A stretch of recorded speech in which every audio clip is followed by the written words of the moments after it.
Hello, this is the Watchdog, and welcome back to Fun with Watches. If watches weren't fun, you'd only need one. Today we're going to review the Stuhrling 3950A Depthmaster. Let's start with the wrist check.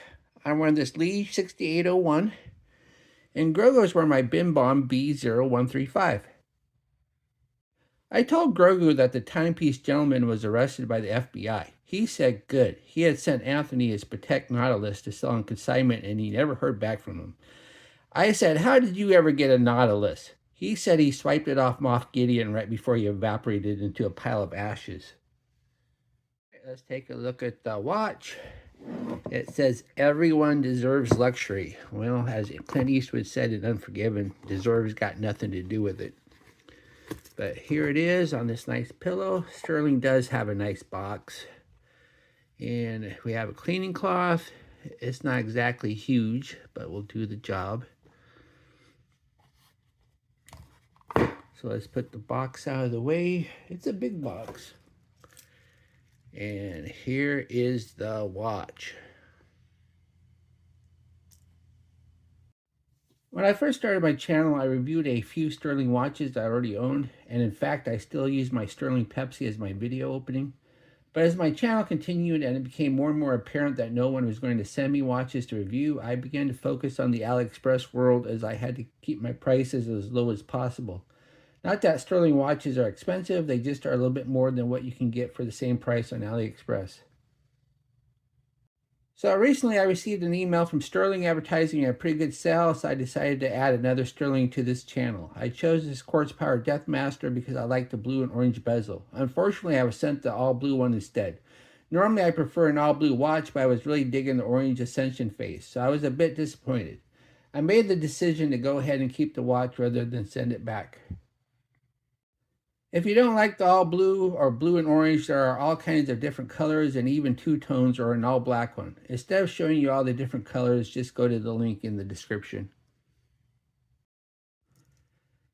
The watch is 42.1 millimeters at the bezel, 50.1 millimeters lug to lug with protruding end links.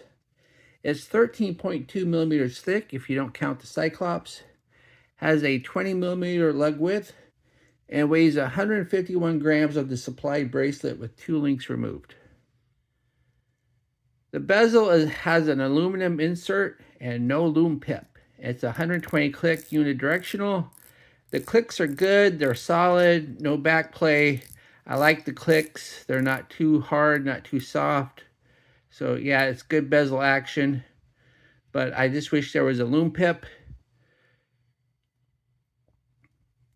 Then we have the dial. The dial, we do have a sunburst effect. And if you look at the dial, it looks like there is a slight purple tint to it. Just barely, not as noticeable as an old Submariner.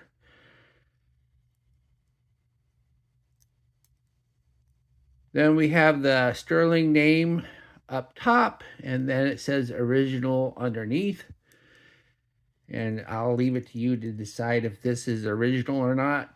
Then it says Depthmaster on the bottom, professional and diver. At least it doesn't say apostrophe S, so they're not trying to imply ISO 6425 certification. And then it's 100 meters. And yes, it would be nice if it was 200 meters, but you don't have a lume pip, so this is not something you're going to dive with anyway. Then we have the applied indices. I like the indices. I think they did a good job with them. They stick out pretty good, with a double baton at the 12 and wider ones at the 6 and the 9. And then we have the hands. They're almost like Dauphine hands. Yeah, I would call them Dauphine hands, even though they don't go to a point, but I don't know. But they're nice and they're loomed. And then we have a spear tip second hand that's also has a lume spear tip. Then we have a date at the 3 with a Cyclops, and as you can see, the Cyclops barely magnifies. A lot of people are divided about Cyclops. Some people can't stand them. My opinion is if you're going to have one, then have one that actually magnifies, and this one is not doing the job. Then we have a sign screw down crown. The thread action is good. But it doesn't, well, it pops a little bit. It doesn't make a huge pop when it comes out. But the nice thing about it, though, unlike a lot of cheap quartz watches, when you go to set it, you don't get that annoying minute hand jump. And then when you go to screw it back down, the threads catch pretty quick and there's not a lot of resistance. So you don't feel like you're going to strip it or anything. Then we have the crystal. The crystal is Stuhrling. Stuhrling is Stuhrling's proprietary crystal material. It's kind of like a polycarbonate, and I really like it. A lot of people dismiss it as just another not sapphire crystal, but I did a scratch test on it, and I wasn't able to scratch it. Now, granted, I didn't take a hammer and chisel and start pounding on it, but I did some pretty good things that should scratch up glass crystal, and it did not scratch. So I am happy with Stuhrling. And the nice thing about Stuhrling too is you don't get all that reflection you do with sapphire. So you get really good scratch resistance and not all that reflection. So I'm a big fan of Stuhrling. And no, this review is not sponsored by Stuhrling, and I did not get paid to say that. Then we have the case. The case, it says steel on the description, but I'm pretty sure it's a chrome-plated alloy because it is shiny everywhere. See, it's shiny on the bottom. And normally, if you don't see any brushing, it's a pretty good, on a watch in this price range, it's a pretty good indication that it's not. Also, if you look at the tone of the polished center links, they look a little bit different.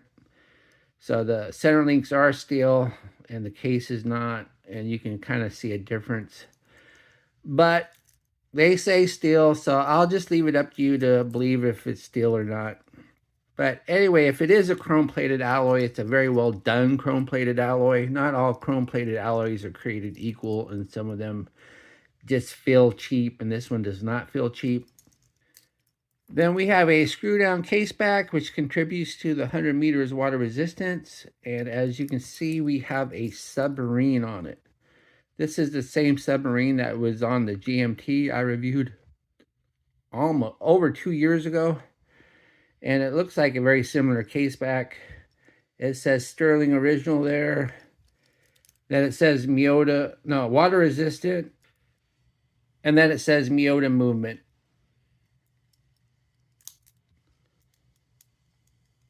So yes, underneath the caseback is a Miyota movement. It's quartz. I'm not sure which Miyota it is, but I showed you that it doesn't have that annoying minute hand jump, so it's not the cheapest Miyota. So it's a good enough for a quartz watch in this price range. Then we have the bracelet. The bracelet is a 3-link oyster style, and we do have solid end links, but they are protruding, and this is a big watch, so it would have been nice if they were inverted, but can't have everything. And we have push pin adjusters, not screw pins. I'm perfectly happy with push pins. As I always say, I don't have to worry about push pins coming out, but I've had several screw pins come out on me. And then we have the clasp. It's just your basic press clasp. Nothing special about it. It is signed, though, with Stuhrling. But yeah, these Stuhrling clasps are pretty basic. Nothing special.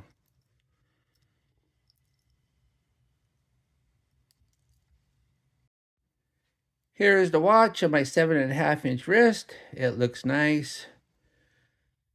Wears nice. It's a big watch. It's 42 millimeters and a 50 millimeter lug to lug. So yeah, it's going to wear big. So if you have a tiny little wrist, you probably don't want to wear this. But it works on me. I removed 2 links. So basically, maybe 8 1/4. Oh, I did move it in 1 micro adjust. So yeah, you should be able to do 8 1/4.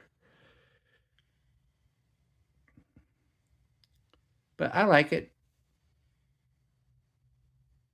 Here we are in the Lume room. When I reviewed the other 2 Stuhrling watches, I wasn't doing proper Lume tests, so I wasn't sure what to expect. But just wearing the watch, it did seem pretty good. As we speed up the time, we see that the Lume is indeed really good. It starts out with a good glow and everything seems nice and even. Everything is fading, but very slowly. It's very impressive for a sub $100 watch. It's too bad there is no Lume pip. What do I like about this watch? I like the hands and the indices. I think they did a good job with them. It has good bezel action. No annoying minute hand jump when you go to set it. And I do like the Sterner crystal because you get scratch resistance without a lot of reflection. What are my gripes and groans? No Lume pip. That was a big mistake there. The Cyclops barely magnifies. And I have a feeling that this case is not steel, it's a chrome-plated alloy. Do I recommend this watch? Sure. If you like the looks of this watch, then why not? Get it. It wasn't that expensive. And yes, you can get a better watch for the same money of a different brand, more than likely, but you can play that game all the time. I mean, if you like the watch, then I think it's good enough to get. Well, thank you for watching my review of the Stuhrling 3950A, and I will be back with another review. Be sure and like and subscribe to my channel. Bye.